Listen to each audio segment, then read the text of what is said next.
Am I the a-hole for making Christmas awkward when I said I didn't care if my mom ended up divorced? My dad died when my mom was pregnant with me, 15 male. My brother was 6 when dad died and always talked about him and told me stories about him. He was really affected by dad's death and kept him alive for me in a way. I can't describe it, but some of my favorite memories are of my brother telling me bedtime stories that were just stories about dad, instead of stories from books or made-up stuff. He only had 5 he knew from living them, but they were the best. He also told me stories he got from my dad's family too, just way less frequently since they weren't his lived stories. The stuff made me feel like I still had a dad, even though I didn't have one with me.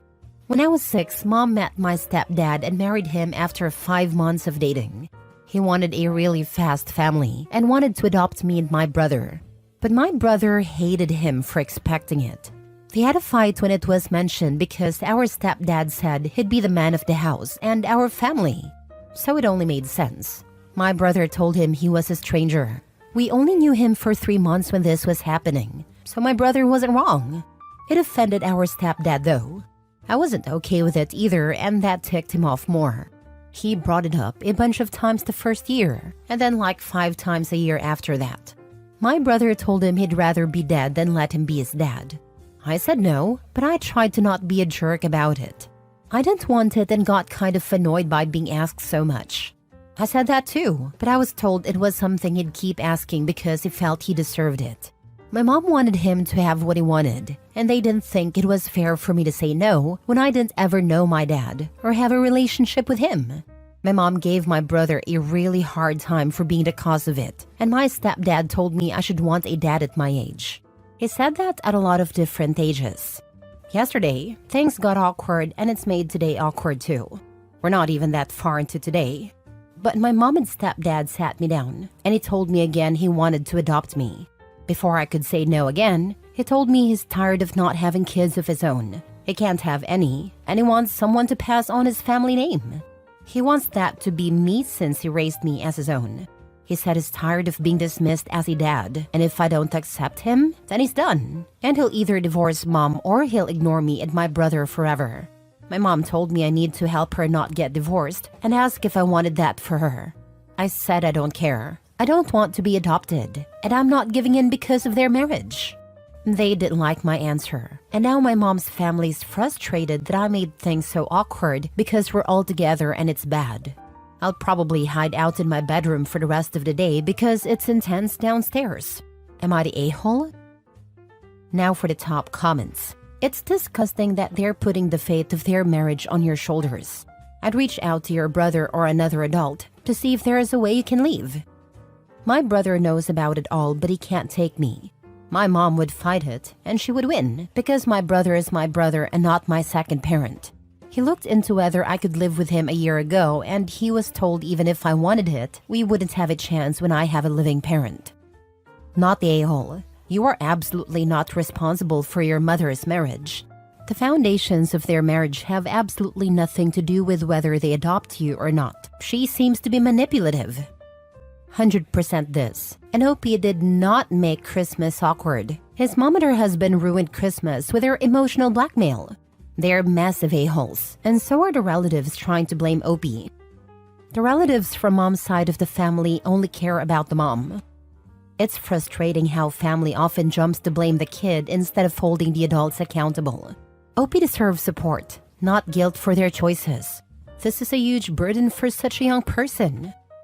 You'd be surprised to know adults who own up to accountability has drastically dropped over the years. And something tells me this free fall wouldn't get any better anytime soon. Next story. Am I the a-hole for calling my soon-to-be ex-husband a freaking psycho for putting the news of our divorce in the kids' presents? My soon-to-be ex-husband and I have been married for a long time, but we're going to get divorced soon.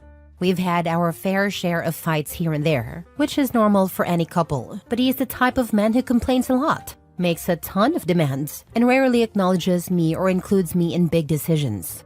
Things had already been bad between us, but it got worse when he received his diagnosis. He is suffering from a medical condition.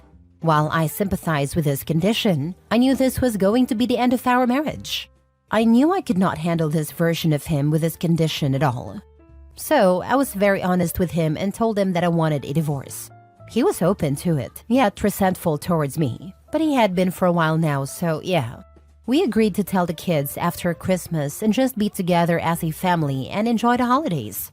Well, he wanted to be petty and get back at me, but I didn't think it'd go to such lengths. In the morning, when our kids, they're 13 and 15 by the way, opened their Christmas presents, they were shocked to find out their dad and I are getting divorced. Their dad printed this on paper and put the papers in their gift boxes. It was horrible. Especially the way he worded it. Merry Christmas. Your mom is divorcing me. The house turned into a crying mess. He wasn't even there. He went to get coffee or something. He knew what was going to happen. Thus, he left the house in the morning. I didn't know what to do. I tried my best to get them to calm down and they called my mom. He came back and I absolutely blew up at him and called him a freaking psycho for doing this to the kids. On Christmas, no less. He defended himself, saying I was no better for deciding to end our marriage right after his diagnosis. I told him it was more because of his awful character than anything else, but he has tainted my image to the kids, as they now think I'm leaving him because of his condition and refuse to speak to me. It got out and in-laws got involved. He told everyone I called him a psycho and yelled at him for telling the kids the truth. They all came at me, especially his mother who hated me all those years for no apparent reason. She called me a bee and said that if my relationship with the kids is ruined, then it would be because of my own doing, and I have no one to blame but myself for being such an awful wife and mother. It escalated. He's moving out, and the kids are with my mom. I'm feeling utterly devastated right now, but started to think that my outburst was unnecessary. And calling him a psycho and causing a scene instead of de-escalating the situation might have been wrong. Remember, your relationship with your children is a marathon, not a sprint. One day they will look back on this and think their dad is a psycho. They will have lots of other examples of him being a nut job by then. Remember the Christmas dad traumatized us? While sipping wine together in their 30s over a Christmas dinner. Always be the bigger person. Always rise above and put your kids first. Trust that your soon-to-be ex cannot hide his rotten core forever. Honestly, this should be documented as an attempt at parental alienation when the conversation turns to custody. I love this advice. When your kids are older, they'll see everything for what it is. You can't control what their dad does, but you can control how you respond. Keep being the bigger person even when it's hard. They will remember who was there for them. Don't wait for them to be older. Explain why you're leaving. They're both old enough to understand.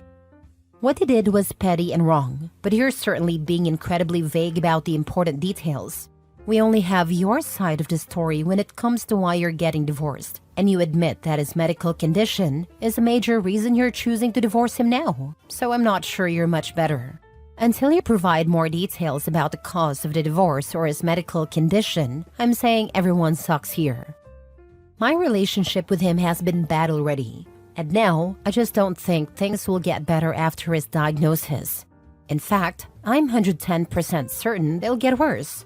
I'm sure he'll just get more needy and controlling, and I don't think I can take it. Next story. My wife is sad because I got my sister a much more romantic Christmas gift than I got her. Am I the a-hole? Last night, my family hosted a gift party. We invited siblings, parents, and grandparents. The party was going great, and everyone was genuinely happy when they opened their gifts. My wife had a Christmas list, and I got my wife all the items from the Christmas list. My sister opened her gift last, and after looking at the gift for a minute, she broke down in tears and hugged me. For context, when my sister's first boyfriend broke up with her back in high school, it really hurt her. I still remember how she was when she came home from school that afternoon. She was just a mess. She was also going through a lot of other issues. That night, I drove her to a park near where we lived, and we just sat on the grass and looked at the stars. It was really emotional, and my sister still talks about that night occasionally. So, for my sister's Christmas gift this year, I got her a canvas of a customized star map of what the stars in the sky looked like that night. I also wrote a personalized note on that canvas. Everyone wanted to have a look, and they thought it was a really sweet gift. Well, everyone except my wife. Later that night, my wife told me how hurt she was feeling that I chose that romantic gift for my sister and not for her. I told my wife there was nothing romantic about that gift, and besides, that gift didn't even cost that much. My wife's Christmas gift list cost a lot, and I was happy to get my wife every item on the list. I just didn't understand why my wife was feeling sad. I told my wife if she wants the star map, I can get her one too, of what the stars looks like in the sky the night I proposed to her. But my wife told me it isn't the same, and to leave it. This morning, my wife still looks somewhat sad. Am I the a-hole? I don't understand where I went wrong. I thought we had a perfect Christmas. Now for the comments. I feel like there's a lot more context needed here. Do you normally give other people really thoughtful, heartfelt gifts while just checking off items on your wife's list? Or do you try to give her thoughtful gifts too? She's not mad about the gift. She's mad about the thought that went into it, and how she doesn't feel like you gave her that amount of emotional effort. Meanwhile, you're acting like spending money on her is the equivalent of emotional effort. To most people, they are not the same thing. Then when she says she's upset, you acted like the gift itself, the star map, was the issue. And again, put no emotional effort into the response you gave. You said you would just copy-paste the same gift you gave your sister. She didn't want the map. She wants the effort and the care. I would bet this goes a lot deeper than just this one Christmas. How often do you put effort into other relationships while acting like your relationship with the person you chose to marry is on the back burner? One of the last nails in my marital coffin was a Christmas where I had gotten my then husband a few small gifts. We had many troubles then, so I couldn't get a lot, that were meaningful to him, his family, and their heritage. He got me nothing. I told myself that was okay because of finances. And then he showed me a thoughtful gift he had gotten one of his managers. I froze. It wasn't a romantic gift at all. Personally, I think it was to get on his co-worker's good side. I don't think it worked. But I remember standing in my living room and just being still as he told me how much time it took picking out this gift. Here I was, his wife and mother of his children, and he couldn't even take the time to get me a candle or scented hand lotion. The saying, "it's the thought that counts," is very true for many of us. I'm wondering if Opie's wife gives him a list of things, because if she didn't, he'd tell her he had no idea what to get her. Or maybe she's a materialistic bee, but I sense there's something deeper for Opie's wife. Last story. Am I the a-hole for refusing to give my mom the only gift she wanted for Christmas? A little backstory. My sister has resented my existence pretty much since I was born. When I got pregnant with my oldest daughter, my sister became very controlling. She would demand to be at every OB appointment and tried to demand we let her in the delivery room when only one person was allowed in beside me. Every first for my oldest had to involve my sister because she's never had a kid before. This is my first kid too, you know? My sister became obsessed with my oldest, to the point I believe she was borderline grooming her to believe that she was the mom and not me.